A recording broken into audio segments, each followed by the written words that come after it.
আপনি আমার 5 লক্ষ টাকা দেনমোহর দিয়েছেন, তার মানে কি? এটা একটা অযৌক্তিক। আমাদের দেশে জিনা করা সহজ, কিছু মনে নিয়েন না। জিনা করা সহজ, বিবাহ করা কঠিন। কারণ বিবাহ করতে গেলেই অনেক কিছু সামনে চলে আসে।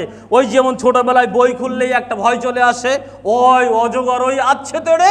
ঠিক বিবাহের কথা মনে পড়লেই আমাদের সামনে অনেকগুলো ওই অজগর তেড়ে আসে। দেনমোহর দিতে হবে, এ করতে হবে, গেট ধরতে হবে, এ করতে হবে।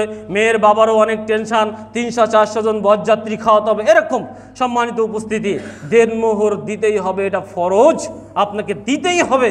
দেনমোহর সামান্য হতে পারে, দেনমোহর আপনার হতে পারে কি, ওই যে আপনার খেজুর সম পরিমাণও হতে পারে। এই সামান্য দেনমোহর দিয়েও আপনি বিবাহ করতে পারেন, এটা আপনাকে করতে হবে। কিন্তু আপনি করছেন না। এমনকি কোরআন শিক্ষার বিনিময়ে দেনমোহর করেছেন, এটা আপনি আমি জানি, যেটা মুসলিম মেশকাতের 3202 নম্বর হাদিস। তো দেনমোহর আমরা করছি না। বিবাহর আগে আমরা ভাবছি এমন একটা কিছু। আমি আমার এক রিক্সা চালক নানার মেয়ের বিয়েতে গিয়েছিলাম। তো ওই বিয়েতে দেনমোহর নিয়ে একটা উৎপাত লেগে গিয়েছে। আসলে কত এটা মনে নাই, হয়তো 1-2 লক্ষ টাকা বলছে মেয়ের মামারা, আর এই ছেলেরা বলছে হয়তো 20-30 হাজার, এমন কিছু বলছে। তাই এটা হবে না। তা শেষ পর্যায়ে আমার সেই ভ্যান চালক সেই নানাকে ডাকা হলো।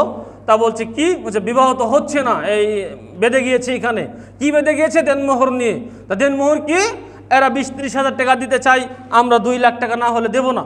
তা তখন নানা বলছে, আচ্ছা দেনমোহর কি কাজে লাগে? এই 20-30 হাজার হলে লাভটা, ক্ষতিটা কি? আর 2 লাখ টাকা হলে লাভটা কি? তখন মেয়ের মামা বলছে, যদি কোনোদিন আমাদের মেয়েকে এই ছেলে ছেড়ে দেয়, তখন এই দেনমোহরের টাকা সব দিতে হবে।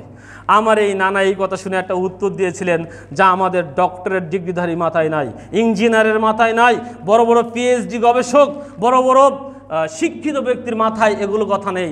আমার ওই ভ্যান চালক নানা বলেছেন, আরে আরে আমি আমার মেয়েকে বিবাহ দিচ্ছি, আজ আমার ঘর থেকে বের হয়ে যাবে স্বামীর ঘরে, আর যেদিন তার লাশ হবে, মৃত্যু হবে, সেদিন থেকেই ও তার স্বামীর ঘর থেকে বের হয়ে আসবে।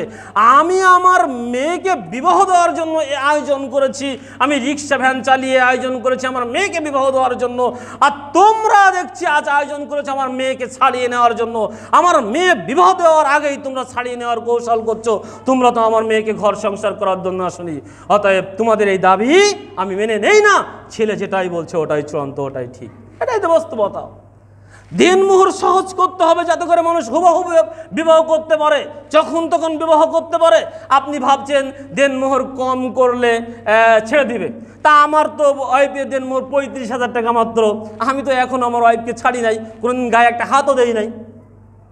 আর মেনে নিলাম দেনমোহর কম করলে আপনার ছেলে মেয়েকে ছেড়ে দিবে, তা আলহামদুলিল্লাহ, তো ভালো, এটা তো ভালো। আপনি দেনমোহর কম করেছেন, করার কারণে আপনার মেয়েকে পছন্দ করে না আপনার জামাই। তো যেহেতু দেনমোহর 5,000 টাকা, তো ভাবছি আর দেনমোহর 5,000 টাকা নাও, 5,000 টাকা নাও, তুমি চলে যাও, তোমাকে আমি আর রাখবো না, তালাক দিয়ে দিলাম। ভালো, আপনার মেয়ে আপনার কাছে চলে আসলো, আপনি আবার অন্যত্র বিয়ে দিয়ে দিলেন। কিন্তু যখন দেনমোহর 5 লক্ষ টাকা হয়, ও ভাবে আমি জীবনেও 5 লক্ষ টাকা এক জায়গায় করে এই মেয়েকে ছাড়তে পারবো না। তখন খেতে দেয় না, কাপড় দেয় না, রাত দিন দুষ্টুস করে, অন্য নারীর সাথে পরকীয়া করে, ইত্যাদি ইত্যাদি করে। আপনার মেয়ের সংসারে আগুন জ্বলে।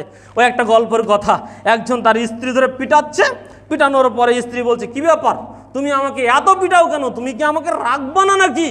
তা স্বামী বলছে, মারির ওজন দেখে কি বুঝিস না, তোকে রাখবো কি রাখবো না? তা আপনার স্বামী, আপনার ওই যে জামাই, আপনার মেয়েকে মারির ওজন বুঝাবে, যেহেতু 5 লাখ টাকা তার মাথার উপরে রয়েছে, ও বুঝাবে। তখন আপনার মেয়ে নিজেই বলবে, বাবা দরকার নাই, আমি নিজেই ওর ঘর করবো না। সম্মানিত উপস্থিতি, যা হোক বলতে চাচ্ছিলাম, দেনমোহর কমাতে হবে। দেনমোহর পরিশোধযোগ্য, যা দেনমোহর করবেন সেটা শোধ করতে হবে। 1000 কোটি টাকা দেনমোহর করে কোনো ফজিলাত নেই। এখন হাজার হাজার লাখ লাখ টাকা দেনমোহর করছেন। আগের চেয়ে ডিভোর্সের সংখ্যা এখন বেশি না কম? বেশি।